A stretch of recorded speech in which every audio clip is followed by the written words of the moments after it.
आप सबका इस पीसी में स्वागत है। हमारे प्रदेश अध्यक्ष चौधरी अनिल कुमार जी आपको एक बहुत ही महत्वपूर्ण मुद्दे पर अपना पक्ष रखेंगे। हमारे साथ में आज डॉक्टर सेल के चेयरमैन भी श्री प्रवीण कुमार जी भी हैं। हमारे साथ वाइस चेयरमैन डॉक्टर विवेक शामा जी भी हैं, जो जाने माने कार्डियोलॉजिस्ट हैं, वो भी अपना पक्ष रखेंगे। पहले मैं आमंत्रित करता हूं चौधरी अनिल कुमार जी से कि वो आएँ और हमें बताएं।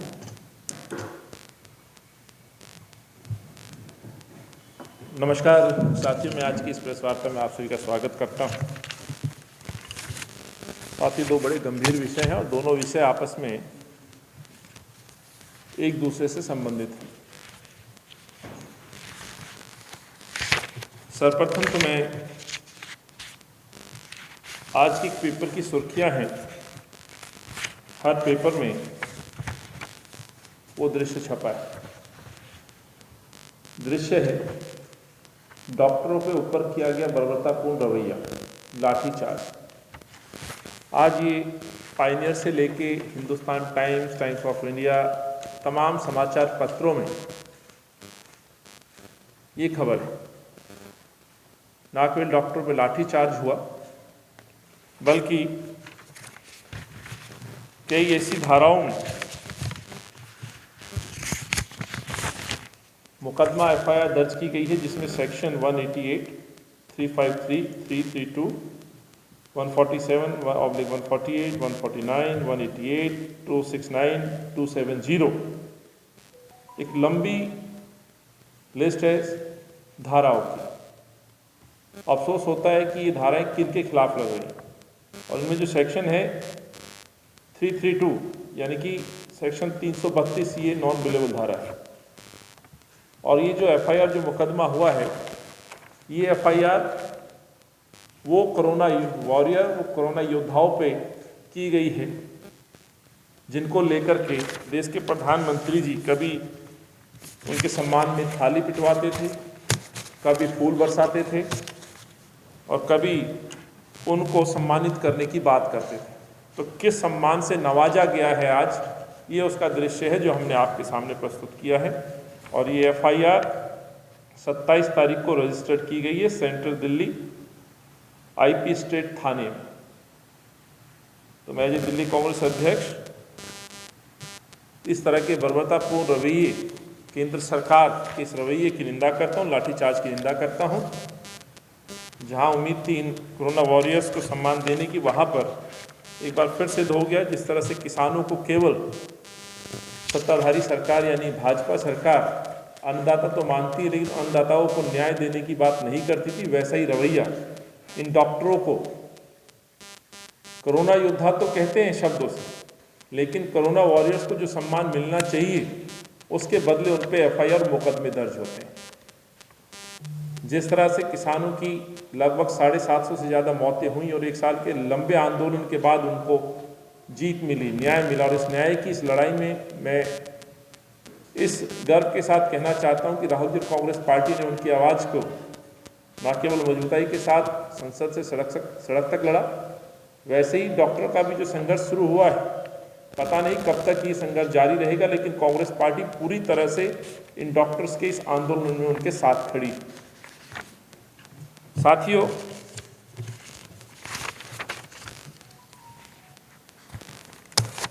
जैसे मैंने कहा कि डॉक्टर्स जिन्हें हम कोरोना वॉरियर्स कह रहे हैं, पिछले 2 साल से इनको इस कोरोना के खिलाफ जंग लड़ते देख रहे हैं, अपनी जान जोखिम में, अपनी बल्कि प्राणों की आहुति देकर के जो हमारी रक्षा करने का काम कर रहे हैं, आज वो धरने पर, प्रदर्शन पर। सवाल ये उठता है कि आखिर डॉक्टर्स को सड़क पर उतरने की नौबत क्यों आन पड़ी? क्यों आखिर डॉक्टर्स को, जो एक शिक्षित वर्ग, जिसको शायद कभी सड़कों पर उतरने का ना कभी जरूरत पड़ती है, ना कभी इनको अपने हाथों में यानी कि जुबान पर कहीं नारे आते हैं, ना कहीं विरोध के सुर सुनाई देते हैं, इनका काम होता है अपने अस्पतालों में जाना, मरीजों को देखना। जिन डॉक्टर्स को भगवान का दर्जा प्राप्त हो, कहते हैं अदृश्य शक्ति को भगवान, और साक्षात यदि कोई इंसान की जान बचाने वाला व्यक्ति है तो वो डॉक्टर कहा जाता है। तो उस डॉक्टर्स को आज यदि सड़क पे उतरना पड़ रहा है, तो स्वाभाविक सी बात है कहीं ना कहीं उनके अधिकारों का हनन हो रहा है। इसलिए जो उनकी मांग है सरकार को उसको सुनना चाहिए था, सरकार अनसुना कर रही है। हमारी जानकारी के अनुसार जो डॉक्टर स्ट्राइक पर है वो नीट पीजी की मांग कर रहे हैं और ये 17 तारीख से स्ट्राइक पर है। लगभग 42,000 डॉक्टर्स का जो कैरियर है वो भविष्य हो दाव पर है। हद हो जाती है जब सरकारें अनसुना करती हैं। यही कारण है कि जब दिल्ली की सरकार के खिलाफ लगभग 22,000 शिक्षक अपने भविष्य को लेकर चिंतित होकर सड़क पर बैठते हैं, तो वैसे ही डॉक्टर्स भी उनका अनुसरण करते अपने अधिकारों के लिए सड़कों पर आते हैं।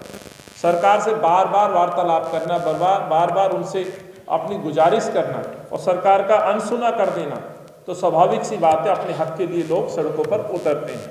और यही दर्शाते हैं कि जब अनसुना हुआ तो डॉक्टर सड़क पे थे, अपनी बात कहने के लिए वो मंत्री जी के घर जा रहे थे। शांतिपूर्ण तरीके से उनके घर तक पहुंचने का जो उनका निर्णय था, उस निर्णय को रोका गया, लाठी भाजी गई, जेल में डाला गया, महिलाओं के साथ बदतमीजी की गई, उनका उत्पीड़न किया गया और कहीं ना कहीं उनके अधिकारों को उनसे दूर रखने की, उनके आंदोलन को दबाने की कोशिश की गई और इस वर्ग को बदनाम करने की कोशिश की गई जो डॉक्टर जिसको भगवान का दर्जा शायद प्राप्त है। तो मैं उनकी इस मांग का समर्थन करते हुए नीट की जो काउंसलिंग होनी थी, जो ऑलरेडी लगभग 2 साल डिले है, उसको तुरंत कराया जाना चाहिए। उनकी मांग का समर्थन न केवल कांग्रेस पार्टी के हमारे राष्ट्रीय लीडरशिप और आदरणीय अध्यक्ष रहे राहुल गांधी जी समर्थन करते हैं, बल्कि कांग्रेस परिवार उनके साथ, उनकी उस मांग के साथ खड़ा हुआ है, डटा हुआ है। स्वाभाविक सी बात है, नीट की मांग को लेकर के अपने अधिकारों के लिए डॉक्टर संघर्ष कर रहे हैं और उनकी स्ट्राइक पे जाना चिंता का विषय है। हर व्यक्ति अपनी मांगों के लिए सड़कों पर उतरता है तो कहीं ना कहीं परेशानियां होती हैं। वैसे ही परेशानियां आजकल दिल्ली की अस्पतालों में जो मरीज हैं, जो वहाँ जा रहे इलाज के लिए, उनको शायद उठाना पड़ रहा है, परेशानी का सामना करना पड़ा है। डॉक्टर्स भी पर्याप्त समय नहीं दे पा रहे, लेकिन ये समझना बहुत आवश्यक है, यदि ये जिम्मेवारी किसी की बनती है तो ये सरकार की जिम्मेवारी बनती है। यदि इस नौबत से बचा जा सकता था तो ये कदम सरकार को समय रहते उठाने चाहिए। आज मरीज परेशान है, डॉक्टर परेशान है, कुल मिला के दिल्ली का बाशिंदा, दिल्ली का निवासी परेशान है, जो इसकी वजह से इन दिक्कतों को झेल रहा है। स्थिति ये है साथियों कि देश के प्रधानमंत्री, स्वास्थ्य मंत्री, गृह मंत्री जब इनकी नहीं सुनते तो वैसा ही काम दिल्ली के मुख्यमंत्री भी करते हैं। उन्हीं के अनुसरण पर भी दिल्ली के मुख्यमंत्री आगे बढ़ने का काम करते हैं। 17 तारीख की स्ट्राइक होती है, लगभग 27 तारीख तक इनका आंदोलन चलता है और दिल्ली के मुख्यमंत्री एक शब्द नहीं बोलते हैं। उनकी नींद नहीं टूटती है और ये पहली मर्तबा नहीं हुआ है। जब संक्रमण दिल्ली में आया तब भी अरविंद केजरीवाल नींद में सोए हुए थे, बल्कि कुंभकर्ण की नींद में सोए हुए थे। याद होगा संक्रमण को लेकर के दिया गया उनका वक्तव्य कि संक्रमण के खिलाफ जो जंग है वो भगवान भरोसे है। मैं कहना चाहता हूँ ये संक्रमण की जंग वाकई भगवान भरोसे है। तो मैंने जैसे कहा, अदृश्य शक्ति के रूप में भगवान को, अल्लाह को और परमात्मा को हम यदि याद करते हैं तो साक्षात डॉक्टर को भी वही दर्जा है। तो आज वही फिर से रिपीट हुआ है। अरविंद मौन रहे, सोते रहे और ये जो भगवान भरोसे यानी कि जो डॉक्टरों के भरोसे जिस जंग को हम लड़ रहे हैं, आज उन डॉक्टरों के समर्थन में अरविंद एक शब्द नहीं बोलते। अरविंद की चुप्पी जब टूटती है जब हमारे आदरणीय राहुल गांधी जी डॉक्टर के संघर्ष का एक वीडियो ट्वीट करते हैं, कांग्रेस की लीडरशिप ट्वीट करती है। मैं खुद से स्वयं से अरविंद केजरीवाल से ये मांग करता हूँ, तब कहीं जाकर के अरविंद केजरीवाल का एक पत्र लिखा जाता है। ये दर्शाता है कि अरविंद केजरीवाल किस तरह से इन डॉक्टर्स की लड़ाई, डॉक्टर के समर्थन में खड़े होते नजर आते हैं। स्वाभाविक सी बात है, ये चुप्पी, ये कमी कहीं ना कहीं अपनी कमियों को भी छुपाने की कोशिश थी। और आज मैं कहना चाहता हूं जो स्थिति डॉक्टर्स की है और हम जो चर्चा कर रहे हैं संक्रमण को लेकर के, अभी भी जो स्थिति गंभीर होती जा रही है। पिछले 1 हफ्ते से जो ट्रेंड देखा गया है संक्रमण का, और वो ट्रेंड में जिस तरह से केसेस बढ़ रहे हैं और जिस तरह से कल प्रेस कॉन्फ्रेंस करके अरविंद केजरीवाल ने बड़ी बड़ी बातें और कुछ पाबंदियों की लगाने की बात कही है, तो मैं कहना चाहता हूं डॉक्टरों पे चुप्पी साधने का सबसे बड़ा कारण ये भी था कि कहीं ना कहीं उंगली अरविंद केजरीवाल के अपने मेडिकल इंफ्रास्ट्रक्चर के ऊपर भी उठती नजर आती है। यही कारण है कि पिछली बार जब हमने बात कही थी, मोहल्ला क्लिनिक की हमने पोल खोली थी, वैसी ही एक सच्चाई मैं आपके सामने लाके खड़ा कर रहा हूँ। लंबी लंबी कतारें हैं अस्पतालों में, आप देख सकते हैं। डॉक्टर्स की कमी का जो हस्र है वो सब जगह दिखाई देता है। मोहल्ला क्लिनिक में योग्य डॉक्टर्स नहीं है, अनक्वालिफाइड डॉक्टर्स नहीं है। यही कारण है कि 16 बच्चे एडमिट होते हैं, उन बच्चों को गलत दवाई दे दी जाती है, जिनमें 3 बच्चों की मौत हो जाती है। घटना को छुपाया जाता है। ये एक उदाहरण मैं फिर से आपके सामने रख रहा हूँ, रिपीट करके दिखा रहा हूँ। दिल्ली के कैंसर अस्पताल में साथियों, सुनकर के आपको हैरानी होगी, आरटीआई के माध्यम से लगभग 439 पद आज भी खाली हैं। ये कैंसर अस्पताल की स्थिति बता रहा हूँ। दिल्ली के जो 37 अस्पताल हैं, जिनकी मैं आज अरविंद की पोल खोल रहा हूँ, 2013 के बाद आज तक 2021 तक लगभग 487 डॉक्टर आज भी पद खाली हैं डॉक्टरों। 37 अस्पतालों के अंदर लगभग 487 डॉक्टरों की कमी अपने आप में बताती है कि कितनी बड़ी कमी आज भी दिल्ली के अस्पतालों में है। और दावा किया जा रहा है कि हम संक्रमण के खिलाफ जंग लड़ें। 1203 नर्सों की वैकेंसी आज भी दिल्ली सरकार के अस्पतालों में रिक्त पड़ी। पैरामेडिकल स्टाफ 834, जो कि लैब्स के अंदर साथियों जांच का काम हो, ब्लड कलेक्शन का काम हो, मरहम पट्टी का काम हो या दूसरे ऐसे काम जो पैरामेडिकल के अंदर में आते हैं, ये वो स्थान है जो आज भी रिक्त हैं। और अरविंद दावा करते हैं कि हम संक्रमण के खिलाफ जंग लड़ने में 10 गुना ज़्यादा कहीं तैयार हैं। खोखली बातें की जा रही हैं, धोखा दिया जा रहा है। ये बात जो मैंने सच्चाई आपके सामने दी सरकार की। वैसे डिस्पेंसरियों के पद मैंने लास्ट प्रेस कॉन्फ्रेंस में भी आपके माध्यम से सरकार तक पहुंचाने की कोशिश की थी, फिर रिपीट कर रहा हूँ। डिस्पेंसरी जो कहीं ना कहीं लोकल माइक्रो लेवल पर पेशेंट्स के देखरेख का काम करते हैं, जो कांग्रेस के समय में नर्सरी ये डिस्पेंसरीज काम करती थी, अब जिनको मोहल्ला क्लिनिक से अटैच किया गया, उनमें भी जो स्थान खाली है, लगभग 43% स्थान आज भी खाली हैं, जिसमें नर्स हैं, मेडिकल स्टाफ है, पैरामेडिकल्स हैं, प्रशासनिक और ग्रुप डी की वैकेंसीज हैं, जिसमें ग्रुप डी 70% वैकेंसी खाली हैं, जो भी कोरोना वॉरियर की कैटेगरी में जाना जाता है। प्रशासनिक 40%, पैरामेडिकल्स लगभग 383 और परसेंटेज में 39%, मेडिकल स्टाफ लगभग 158 और 23% की कमी। ये मेडिकल डिस्पेंसरी जो दिल्ली सरकार की, ये उनकी स्थिति है जो मैं आपके सामने रख रहा हूँ। साथियों, ये जो सच्चाई है जो मैंने आपके सामने रखी कि अरविंद आखिर चुप क्यों थे, स्वाभाविक है जब इनके समक्ष अरविंद खड़े नजर आएंगे तो कहीं ना कहीं ये प्रश्न उनसे भी पूछा जाएगा कि आखिर आप क्या कर रहे हैं। इसीलिए जब राहुल जी सवाल करते हैं, कांग्रेस पार्टी सवाल करती है, तो पत्र जरूर लिखते हैं, लेकिन डॉक्टरों के मांग में समर्थन में खड़े होने की हिम्मत नहीं जुटाते। यही कारण है कि लगभग 1.5 से 2 वर्ष हो गए नीट की काउंसलिंग नहीं हुई। सारे विषय मुख्यमंत्री की शायद संज्ञान में होने चाहिए, नहीं है तो ये भी एक बड़ा विषय है। और ये संज्ञान में है तो क्यों अरविंद ने आज तक देश के गृह मंत्री या प्रधानमंत्री या स्वास्थ्य मंत्री से मिलने की हिम्मत नहीं जुटाई। केवल पत्र लिख करके अपना पल्ला झाड़ लेना और ये कह देना कि इन डॉक्टर्स की मदद की जानी चाहिए, ये दर्शाता है कि अरविंद कितने दिल्ली को लेकर के गंभीर हैं। अपने अस्पतालों में स्टाफ की कमी, राहुल जी के कहने के बाद एक चिट्ठी लिख देना मात्र, इससे डॉक्टरों को सपोर्ट नहीं मिल सकती। मुख्यमंत्री का दायित्व होता है अपने प्रदेश में स्टाफ की कमी को लेकर के अपने देश के गृह मंत्री से बात करना, प्रधानमंत्री से बात करना, और एक ऐसा विषय था जहाँ पे शायद अरविंद को करना चाहिए था, उन्होंने नहीं किया। मैं ये बात इसलिए बार बार बोल रहा हूँ साथियों कि जिन डॉक्टर्स के ऊपर दंगे के तहत सरकारी कर्मचारियों पर हमला और सरकारी काम में बाधा, संपत्ति को नुकसान पहुंचाना और महामारी एक्ट जैसी धाराएं लगाई गई हैं, और अरविंद केवल एक पत्र लिख करके अपनी सहानुभूति दर्शाए, ये उचित नहीं। वाकई सहानुभूति आपको करनी है, आप वाकई डॉक्टर्स के वेलफेयर के लिए करना चाहते हैं, भविष्य को सुरक्षित करना चाहते हैं, तो आपको प्रधानमंत्री से समय मांगना चाहिए था, मिलना चाहिए था। नहीं मांगा तो अब मांगा जाए। और दूसरा, ये जो FIR दर्ज हुई हैं, मैं एज ए अध्यक्ष दिल्ली कांग्रेस और दिल्ली के नागरिक के तौर पे भी कहना चाहता हूँ, भगवान का दर्जा प्राप्त इन डॉक्टरों को वाकई आप राहत देना चाहते हैं तो दिल्ली के मुख्यमंत्री अपने विभाग से, लीगल विभाग से, मंत्रालय से इन डॉक्टरों के ऊपर से FIR जो दर्ज हुई उनको रद्द करने का आदेश तुरंत दें, या वो प्रपोजल रद्द करने का ये अधिकार क्षेत्र अरविंद केजरीवाल का है, जहां पे डॉक्टरों से मुकदमा वापस लिया जा सकता है। तो दिल्ली के मुख्यमंत्री होने के नाते जो स्टेट वर्सेस जो मुकदमा दर्ज हुए हैं डॉक्टरों के ऊपर, उसको तुरंत निरस्त किया जाए। ये कांग्रेस पार्टी मांग करती है कि डॉक्टरों के ऊपर से ये मांग हटाई जाए। साथियों, जहां डॉक्टरों की लड़ाई चल रही है, मांग चल रही है, संघर्ष चल रहा है, वहीं पर कोरोना का कहर भी पूरे विश्व के साथ दिल्ली में भी बढ़ता जा रहा है। कल दिल्ली के मुख्यमंत्री ने येलो लेवल अलर्ट की घोषणा की है।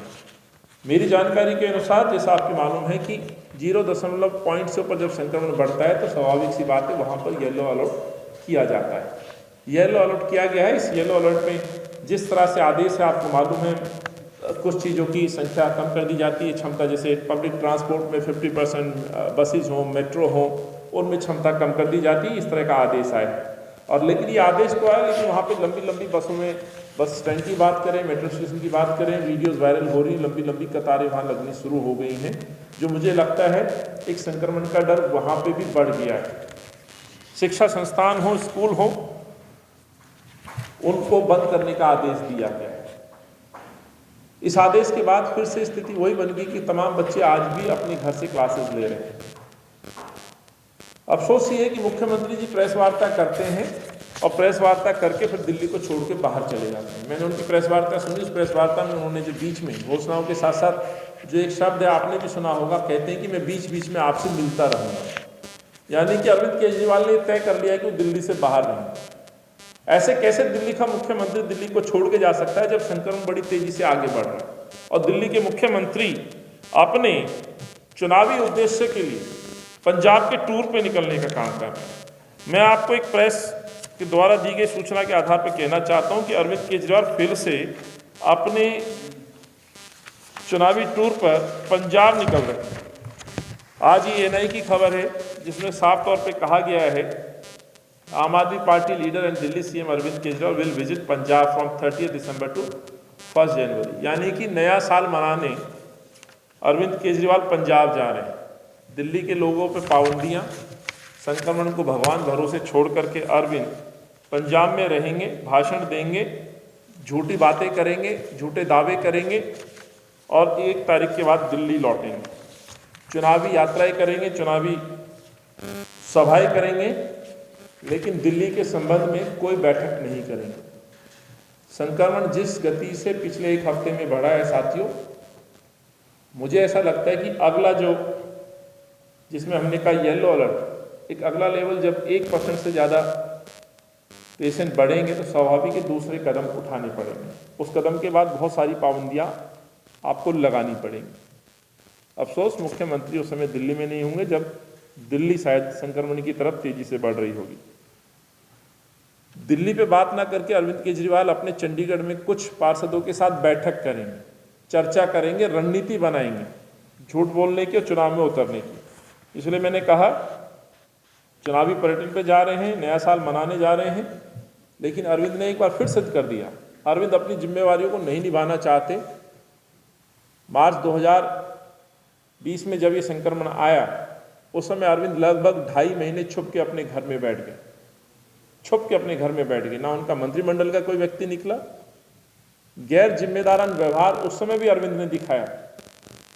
दिल्ली के मुख्यमंत्री होने के नाते उनको सड़कों पे होना चाहिए था, अस्पतालों में दौरा करने चाहिए था, अरेंजमेंट्स का जायजा लेना चाहिए था, और वहाँ पे अरविंद भगवान भरोसे छोड़ के छुप के घर में बैठ गया। वैसा ही एक बार पुनः दिख रहा है। फर्क इतना है कि अरविंद दिल्ली को छोड़ के इस बार पंजाब अपने चुनावी सफर पे निकल गए। उस समय चुनाव जीत के घर में बैठ गए थे, ये मैं कहना चाहता हूँ। और जिस तरह से उन्होंने कहा मैं आपसे आकर मिलता रहूँगा, तो इसका मतलब सीधे तौर पर है ओमिक्रॉन का खतरा छोड़कर पंजाब के टूर पर निकले मुख्यमंत्री जी इस दिल्ली को किसके सहारे छोड़ के जा रहे हैं, ये भी बताइएगा। 1% से ज़्यादा यदि संक्रमण हुआ तो एम्बर अलर्ट, यानी कि अन्य गंभीर दिक्कतें सामने आने वाली हैं। और ये मैं बार बार बोल रहा हूँ, उस समय मुख्यमंत्री जी दिल्ली में नहीं होंगे, और दिल्ली में नहीं होंगे तो इस दिल्ली के बारे में कौन सुध लेगा, इसकी भी जवाबदेही अरविंद को देनी चाहिए। आने वाले दिनों में जो आज से लग रहा है 10 बजे से सुबह 5 बजे तक कर्फ्यू की घोषणा की गई है। मेट्रो वजह से मैंने कहा 33% की क्षमता से ट्रेनें चलने लगेंगी, और भी कई चीज़ें बंद हो जाएंगी, पाबंदियाँ होंगी, पार्क बंद हो जाएंगे, बार्बर शॉप जैसी भी जो अभी तक राहत है अगले चरण में जाके ये भी बंद हो जाएंगी। लेकिन अरविंद को इनकी चिंता नहीं है, मजदूर की चिंता नहीं है।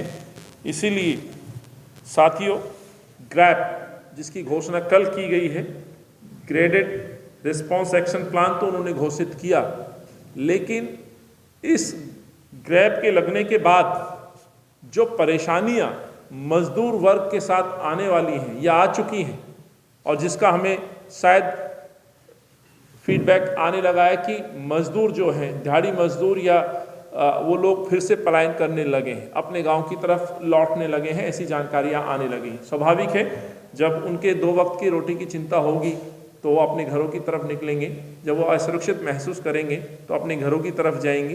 ये ऐसी स्थिति बनती जा रही है।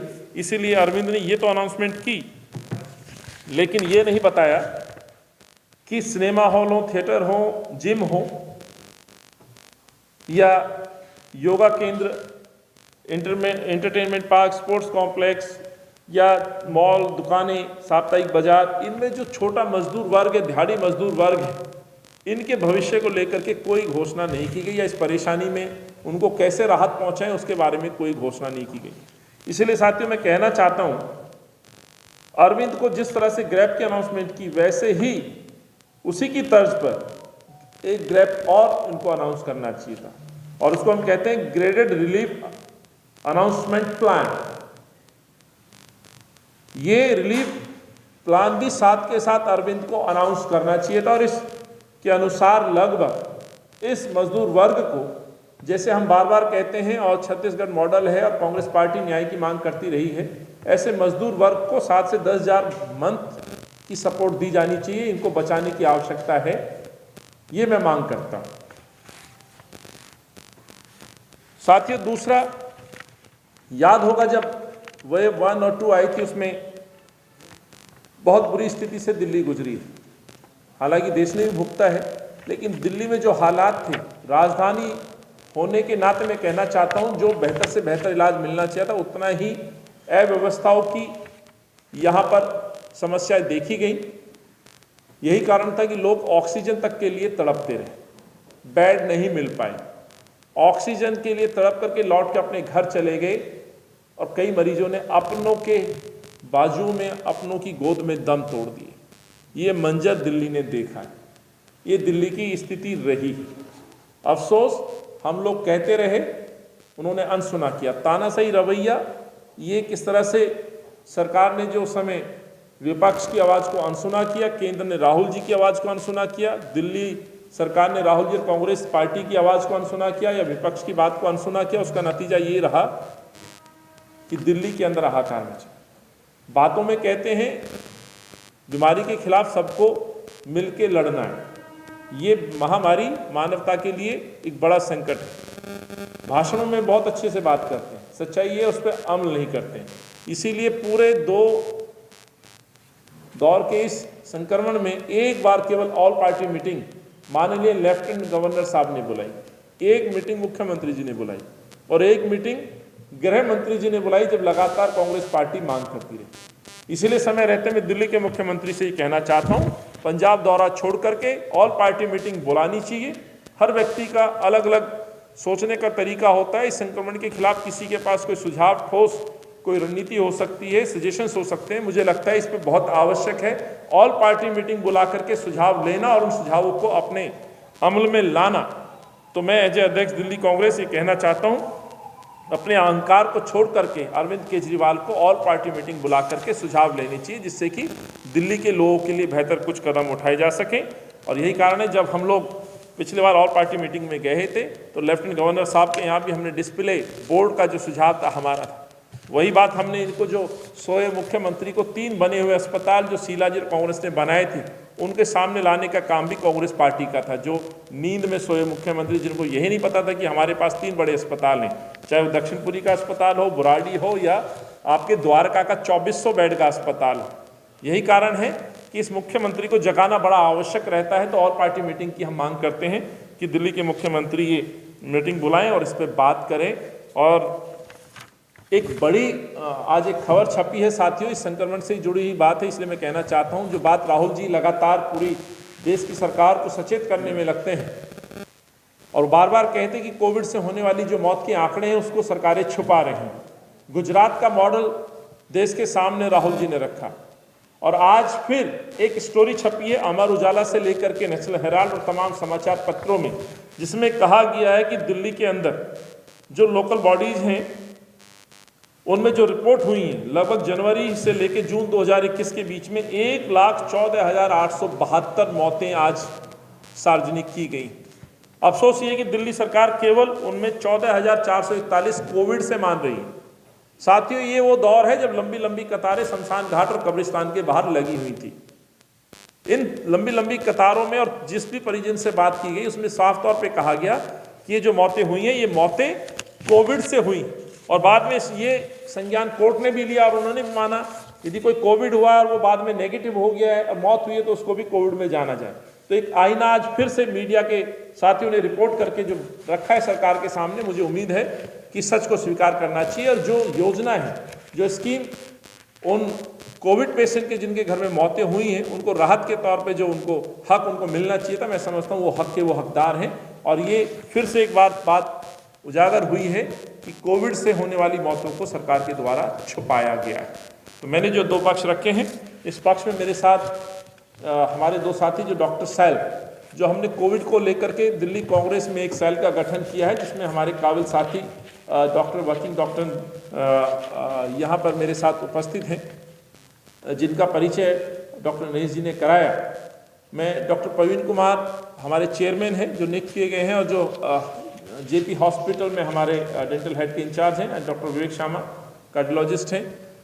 तो आज इस विषय पे मैं उनसे भी कहूँगा किस तरह से संक्रमण को लेकर के और डॉक्टर के इशू पर, तो डॉक्टर प्रवीण कुमार से कि वो भी अपनी आपके सामने बात रखेंगे।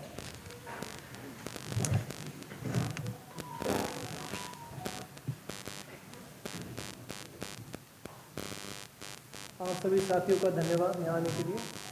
सारी बातें जो है वो हमारे माननीय अध्यक्ष जी अनिल चौधरी जी ने बोलकर आप सबको बता दी है।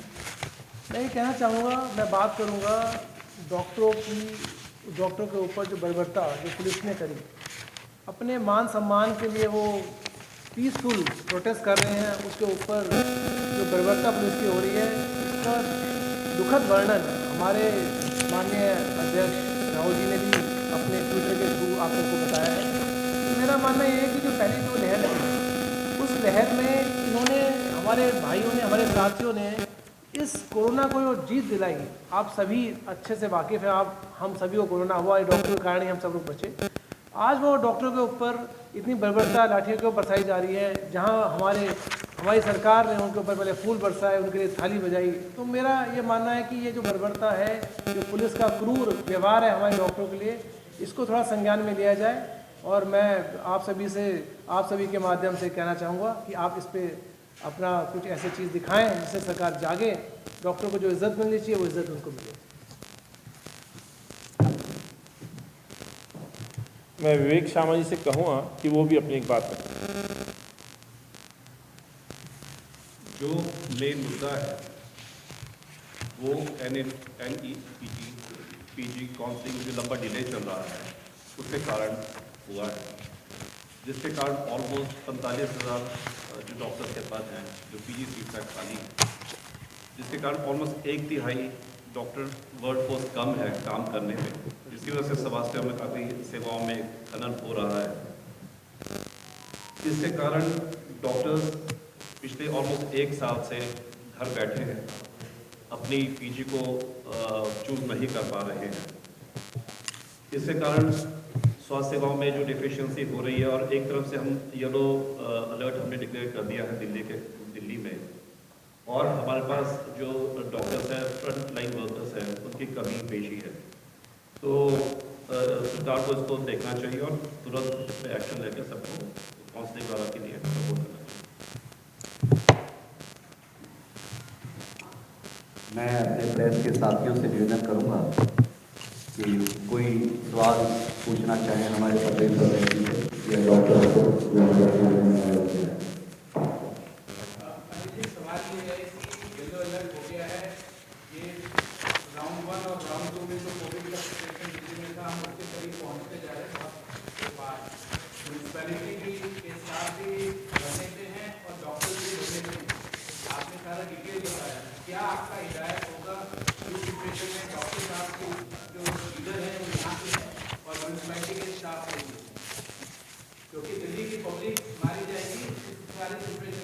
बिल्कुल, बहुत अच्छा आपने सवाल पूछा है। और ये जो स्थिति बनी हुई है, अभी कुछ दिन पहले देखा होगा लगभग 22,000 गेस्ट टीचर भी स्ट्राइक पे, एंड अस्पतालों में भी लगातार स्ट्राइक, एमसीडी के अस्पताल हों आप देखें चाहे, उनमें भी स्ट्राइक्स चल रही हैं। तो सवाल ये है कि आखिर ये नौबत क्यों आ रही है। जैसे ये नीट का काउंसलिंग का इशू है, स्वाभाविक सी बात है, डॉक्टर इंतजार करते हैं, टीचर इंतजार कर रहे हैं, पर इंतजार किसने कराया? सरकारों ने किया। स्वाभाविक है सरकारें अपने समय रहते उन कामों को नहीं कर पा रही हैं जो लोगों के अधिकारों से जुड़े हैं, चाहे डॉक्टर हैं या टीचर्स हैं। तो कहीं ना कहीं सरकारों की विफलता है, समय रहते उनके कामों पर, उनकी मांगों पर गौर नहीं किया जाता। और ये जो मांगे हैं, ये मांगे बेसिकली उन्होंने खुद क्रिएट नहीं की, ये सरकारों ने उनको आश्वस्त किया है या उनके लिए एक व्यवस्था है, प्रोविज़न है। अपनी पीजी करने के लिए जो नीट के एग्ज़ाम होते हैं, क्लियर करते हैं, उन बच्चों को समय रहते शायद अपनी हायर एजुकेशन के लिए समय पे मौका दिया जाना चाहिए, तो इस स्थिति से बचा जा सकता है। वैसा ही इशू शिक्षकों का है, वैसा ही इशू कॉन्ट्रैक्ट पर काम करने वाले किसी भी श्रेणी के लोग हों, विभाग के लोग हों। पर जब अरविंद केजरीवाल मुख्यमंत्री रहते, मुख्यमंत्री बनने के लिए बार बार उनको आश्वस्त करेंगे, तो स्वाभाविक सी बात है चुनावी प्रदेशों में दौरा करके वोट मांगने तो जा सकते हैं। तो आप जब दिल्ली मॉडल की बात करते हो तो उनको अधिकार देने की बात यहाँ करिए, और वही मांग ये लोग कर रहे हैं।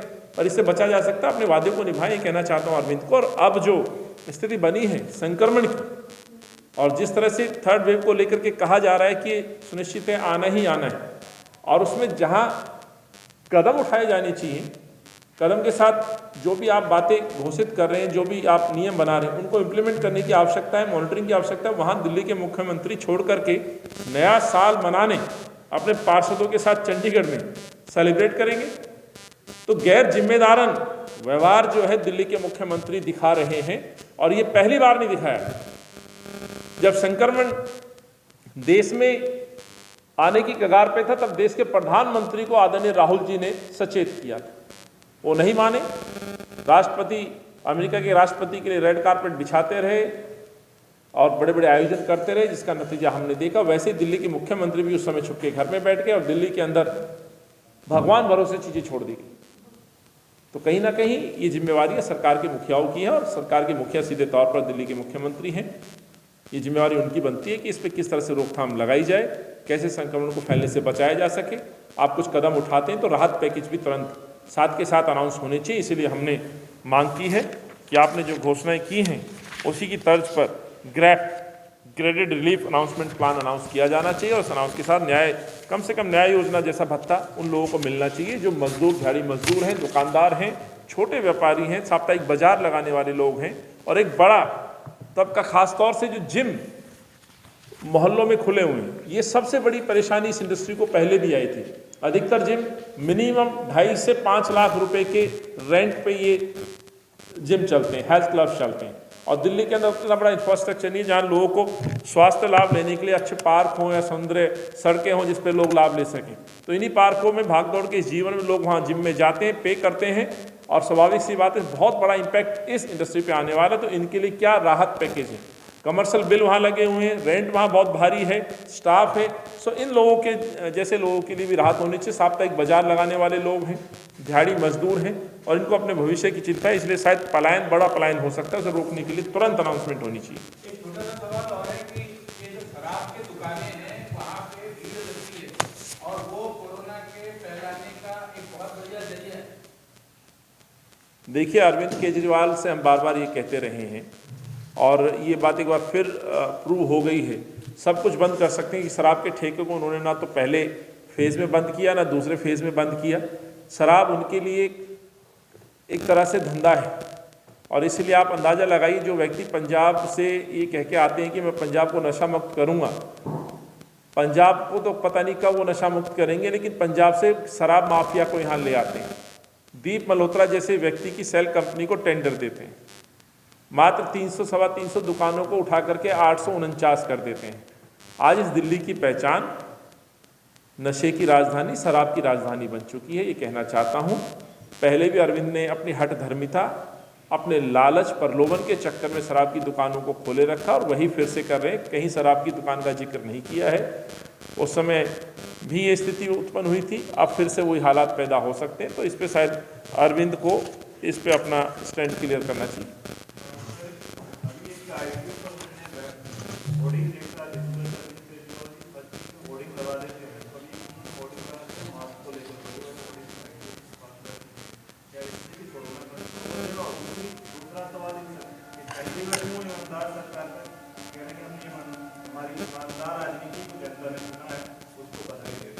प्रचार प्रसार की सरकार है साहब, मैं इसलिए बार बार बोल रहा हूँ।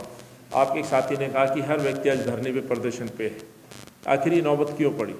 शिक्षक धरने पर है, डॉक्टर धरने पर है, 4th क्लास कर्मचारी धरने पर है, DTC कर्मचारी बार बार स्ट्राइक पर अपनी मांगों को लेकर के धरने पे होते हैं। इनको ऐसे सपने सजाए गए। बहुत सारे ऐसे विषय हैं जिसकी मैं चर्चा नहीं करना चाहता हूँ, लेकिन फ्री पानी की बात करेंगे तो ऐसे आंकड़े जो हमने पहले भी रखे, बीमारी फैल रही है, फ्री पानी मांगा था, फ्री बीमारी मिल रही है, तो तमाम दावों की पोल खुल रही है। लेकिन स्वाभाविक सी बात है, जिस तरह से प्रचार प्रसार से मुद्दों को दबाया जा रहा है, सच को कुछ दिन दबाया जा सकता है, ख़त्म नहीं किया जा सकता, सच सामने आता है। और अरविंद जिस तरह से अपने आप को बहुत ही नेक और राष्ट्रभक्त देशभक्त की बात कर रहे हैं, सच्चाई सामने आने लगी है। धीरे धीरे दिल्ली के लोग तो जान चुके हैं। अब एक सच जो सामने आया, 1,14,000 मौतें दिल्ली में कोविड के समय हुई, उनको मात्र 14,000 दिखाना कोविड से होना, क्या एक सच नहीं है? ये आईना नहीं है? पंजाब की जनता को हम सच बताएंगे, जो लोग धरने पे हैं, ये भी एक सच्चाई उजागर है, जो आज वो अपना हक मांगने के लिए इनके घर जाते हैं। अरविंद डॉक्टरों के लिए एक ट्वीट तो मात्र कर देते हैं जब राहुल जी वीडियो डालते हैं, लेकिन शिक्षकों के लिए तो वो भी एक मांग नहीं करते। तो प्रचार प्रसार से सरकारें चल रही हैं। मात्र 20 करोड़ से दिल्ली सरकार का बजट होता था, 465 करोड़ का बजट सिर्फ शायद इसलिए बढ़ाया गया है कि अपने प्रचार प्रसार के लिए होर्डिंग लगाई जा सके। धन्यवाद।